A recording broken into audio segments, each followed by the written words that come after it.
राजस्थान के चुनावी रण में आचार संहिता के उल्लंघन का मामला सामने आया है। पूरी घटना जयपुर के हवामेल विधानसभा क्षेत्र में घटित हुई है, जहां पर सरकार में मंत्री और स्थानीय कांग्रेस के विधायक महेश जोशी यहां पर शिलान्यास उद्घाटन कार्यक्रम में मुख्य अतिथि थे और उसके बाद उन्हें उल्टे पांव यहां से लौटना पड़ा। दरअसल यहां पर रोपवे का उद्घाटन होना था। उस उद्घाटन के सिलसिले में महेश जोशी मुख्य अतिथि थे। ये उस जगह पर हम पहुंचे हैं जहां पर काम काज शुरू हो चुका है और ये नहर गणेश जी से लेकर गढ़ गणेश जी तक जो आगे मंदिर है ऊपर पहाड़ी पर, यहाँ पर ये रोपवे बनना है और उसके लिए महेश जोशी यहाँ पर मुख्य अतिथि थे। लेकिन उसके बाद ये हुआ कि यहाँ पर जो संत और महंत थे उन्होंने यहाँ पर उद्घाटन किया, जिसके बाद काम शुरू हुआ है। लेकिन महेश जोशी को इसलिए वापस लौटना पड़ा क्योंकि वो सरकार में मंत्री हैं। आचार संहिता पूरे राजस्थान में लगी हुई है, लेकिन उन्होंने आचार संहिता का उल्लंघन किया। ये जगह है जहां पर महेश जोशी के नाम की यहाँ पर शिलालेख पट्टिका लगी थी, शिलान्यास पट्टिका लगी थी।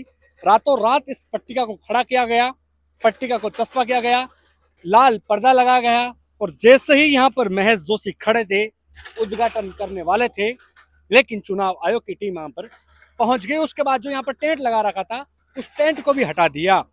लेकिन जो शिलालेख पट्टिका लगी हुई थी उसको हम आपको बता देते हैं। मेरे कैमरा से कहूंगा थोड़ा नजदीक आकर जो शिलालेख पट्टिका है उसको थोड़ा दिखाइए।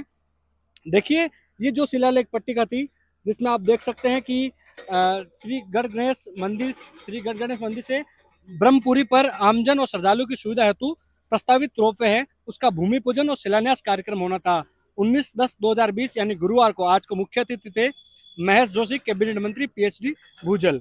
लेकिन ये पट्टिका जो लगी हुई थी, चुनाव आयोग और निर्वाचन आयोग को शिकायत मिलने के बाद वो यहाँ पर पहुंची और आचार संहिता का उल्लंघन के तहत यहाँ पर एक्शन लिया और तुरंत जो ये रातों रात शिलालेख पट्टिका तैयार की गई थी, यहाँ से जैसे टीम आई तो महेश जोशी के जो कार्यस्थानी थे, जो साथी थे, उन्होंने समर्थकों ने यहाँ से पट्टिका लेकर ही वो गायब हो गए।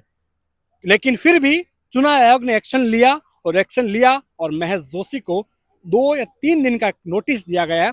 उस नोटिस में जवाब मांगा गया कि जब आचार संहिता पूरे राजस्थान में लगी है, आचार संहिता का पालन करना चाहिए, लेकिन आप सरकार में मंत्री होकर भी आचार संहिता का उल्लंघन कर रहे हो।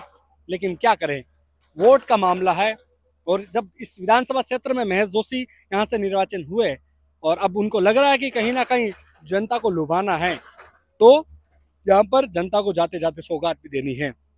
लेकिन जब महेश जोशी से मीडिया से बातचीत हुई तो महेश जोशी ने कहा कि फॉरेस्ट की जमीन है, लीज पर ले रखी है, लीज की राशि भी जमा करवा चुकी है, ये किसी राजनीतिक काम नहीं है और ना ही कोई सरकारी काम है।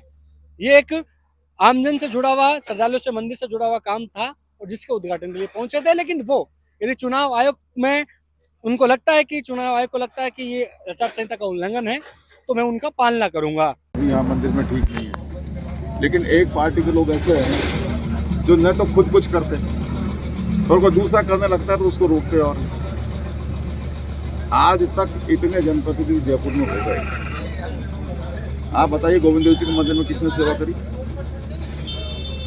मैं पहला जनप्रतिनिधि हूँ जिसने गोविंद देव जी के मंदिर में सेवा करने की कोशिश की है। किसी भी पार्टी का कोई जनप्रतिनिधि हो, आज तक किसी ने ढेले भर की सेवा नहीं, किसी मंदिर में सेवा नहीं करते। राजनीतिक लाभ उठाने के लिए नारेबाजी, धरना प्रदर्शन, सिर्फ ये काम रह गया है। तो उसी भावना से यहाँ पे शिकायत की गई। मुझे कोई एतराज़ नहीं, मैं कानून पसंद आदमी, कानून की पालना करता हूँ। मुझे पता लगा कि भाई इलेक्शन कमीशन में शिकायत हुई और इलेक्शन कमीशन ये नहीं चाहता कि कोई जनप्रतिनिधि यहाँ शिलान्यास करे। मैं कोई बात नहीं, साधु संत जो यहाँ से जुड़े हुए हैं वो कर लेंगे। और मुझे खुशी है कि आज शिला पूजन हो गया, काम शुरू हो गया, जयपुर के लोगों की धार्मिक भावनाएं हैं, उनका सम्मान हो गया, आस्था हो गई। और अक्रॉस द पार्टी लाइन जो भी गणेश भक्त हैं, जो भी जयपुर के भक्त हैं, उन सबको मैं बधाई देता हूँ।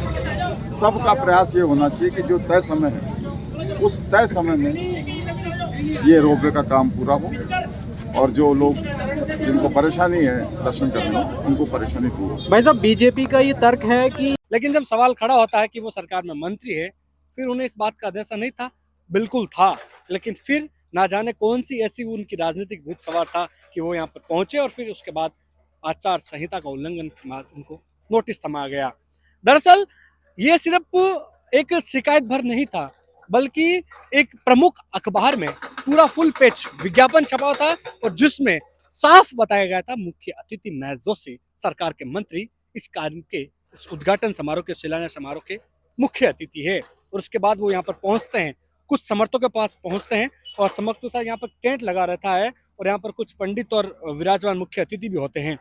लेकिन महज जोशी को जो पुलिस की टीम होती है आचार संहिता से जुड़ी हुई जो यहाँ पर थे उन्होंने उनको रोक दिया। उसके बाद जो महंत थे उन्होंने यहाँ पर शिलान्यास किया और उसके बाद कार्यक्रम शुभारंभ हुआ।